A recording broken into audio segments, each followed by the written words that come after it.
Alright guys, if you did not watch Raw, you missed out on a very special episode. This episode of Raw was stellar.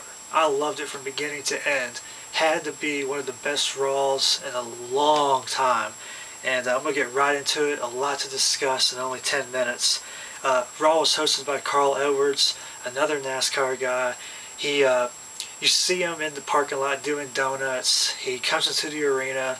Well, you think it's him in the car at least. And it ends up being Hornswoggle.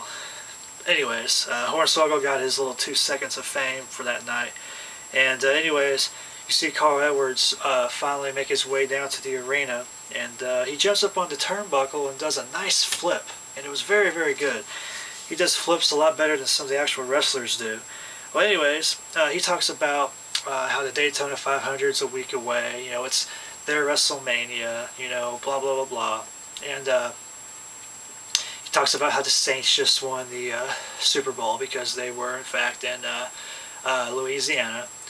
And so he talks about how he has a real friend in the WWE. Speaking of John Cena. As soon as he says John Cena's name, Sheamus comes out. And Sheamus talks about how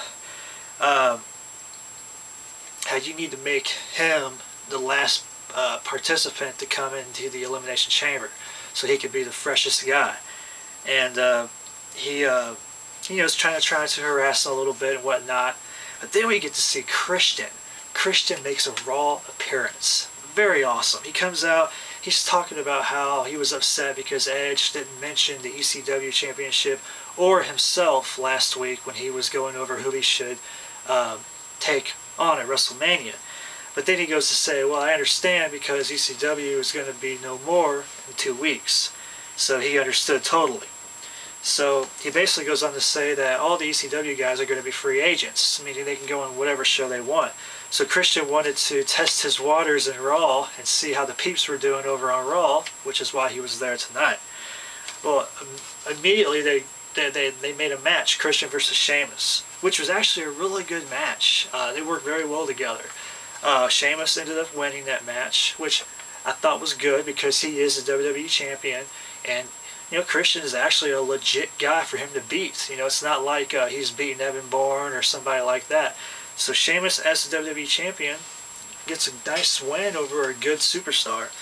We then get to see Triple H and HBK in the back locker room area. And HBK is talking to Triple H about how he's been distracted with the whole Undertaker thing, and how he had a really bad 24 hours last week after the Rumble, and you know, after the Raw, you know, he lost the Rumble, and then he wasn't able to win his qualifying match for the Elimination Chamber. And he's like, well, there is one gleam of light. You know, DX has never been in WrestleMania. Maybe now DX can have a shot at WrestleMania. Triple H looks at Shawn Michaels, and he's like, listen, Shawn, I'm in the Elimination Chamber. I plan on winning the WWE Championship, and then I plan on going to WrestleMania. Shawn's like, oh, so it's all about you now. And from there, we get to see DiBiase and Rhodes. They're talking to each other about how DiBiase made it to the Elimination Chamber because he only had to defeat Mark Henry, and then Rhodes didn't make it because he had to take on John Cena. They're going back and forth. Rhodes is basically saying, oh, you think you're too good for us because you're in a movie and all that. He's complaining because he didn't make it. Orton comes out, and he basically puts them both straight, puts them both in a match. Orton up against DiBiase, or I'm sorry, Orton against Rhodes, and then DiBiase up against John Cena to see if he can actually defeat John Cena.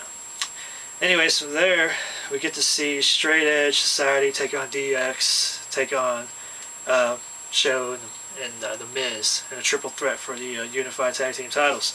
Before that gets underway, CM Punk's doing a promo in the ring, and it's a pretty good promo.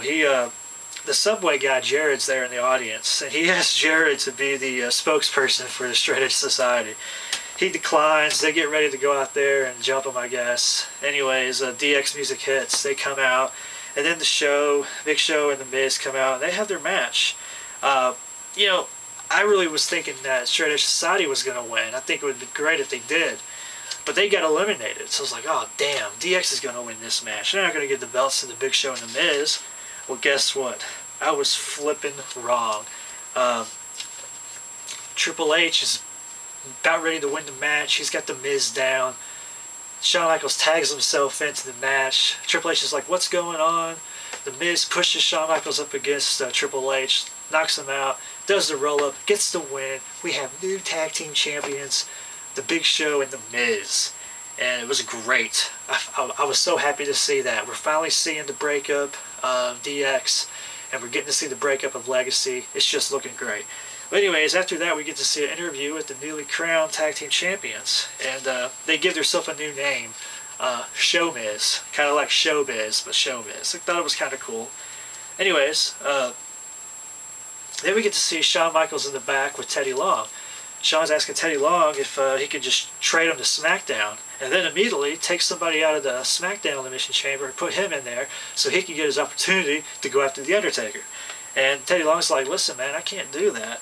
And then Triple H is like, listen, man, what are you doing? Are you trying to ruin what you've got, man? Are you trying to ruin DX and everything?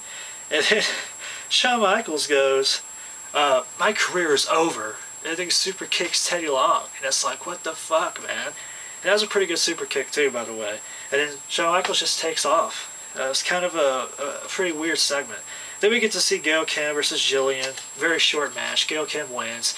Maurice comes in afterwards and is basically like, I'm looking very forward to our match at Elimination Chamber. They're going to go up against each other in the finals for the new Divas Champion. And she starts speaking French. Anyways, I thought maybe she was going to jump her or something, but nothing came about it. So they're looking forward to the match, I guess. From there, we get to see the first inductee to the Hall of Fame. And it's none other than the $1 Million Man, Ted DiBiase. And I was very excited to see that. I mean, then we get to see Carl Edwards, Jared the Subway Guy, and Santino in the back, talking about Subway sandwiches, how they're all $5, blah, blah, blah, blah. Kofi comes in, and he's like, Carl Edwards is like, I'm sorry, man, that I don't have you in a match tonight. And Kofi's like, oh, it's cool. You know, I got the Elimination Chamber in a couple weeks. It'd probably be nice to have a week off to rest my body. Anyways, Kofi suggests to Carl Edwards to maybe next week have everybody that's in the chamber go up against each other in a singles competition. So they think about it, and then we get to see that Jerry Springer is going to be the new host for next week. And anyways, from there we get to see Cody Rhodes take on Randy Orton. Now this was a decent little match, kind of short. Sheamus distracts Orton, and Cody Rhodes gets the pin on Randy Orton. So it was, he hits the Crossroads. Crossroads is a great finisher, where Orton sold it really well, and he wins. Then we get to see Carl Edwards then finally makes the announcement that all 6 Raw Elimination Chamber participants are going to have a match. So we're going to see Sheamus against Orton next week, Triple H against Cena, and Kofi against DiBiase all next week. Then we finally get to see Cena versus DiBiase, the main event. Cena comes out before the bell even rings, totally destroys DiBiase, throws him up against the security wall, pretty much knocks him out, puts him in the STF, really has him out pretty much. He's really pissed about what happened to him last week. He calls out Batista. He doesn't show. He calls out Vince, you know. Vince shows up with like 10 security guards, and he talks about, you know, basically the same promo he cut a couple weeks about how all he cares about is the money. He doesn't care about anything else. Basically, it was a pretty good promo. Cena does really well cutting these promos. I like how they're going with this. We get to find out that there might be a match at WrestleMania, Bret Hart versus Vince McMahon. Cena goes to say that, you know, he talked to Bret, and Bret wants to have another moment, and he wants to have it with Vince at WrestleMania.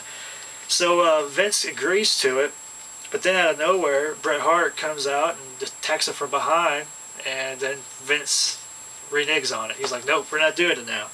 So it's very interesting end to Raw. I liked it. I thought it was great. Will we see Bret and Vince at WrestleMania? I'm pretty sure we will. But it was great. Bret goes on to destroy the set. He's pulling the monitors out of the announce table, slamming them on the ground. tearing up everything. And then Raw ends. I thought Raw was fantastic. I'm sorry if I sped through that review real quick. I just wanted to make sure that I got everything in there that I wanted to say. Wow, I don't know what else to say. It was a great Raw. A lot of great things happened. We get to see the kind of the split of Legacy again. We're getting to see the split of DX. I think Shawn Michaels is kind of making a heel turn. It's hard to say right now. Randy Orton getting jumped by Sheamus, though, continuing to get jumped by Sheamus, is almost making him like a face. So I'm kind of interested to see where they're going with that. But next week should be good. Jerry Springer is the host.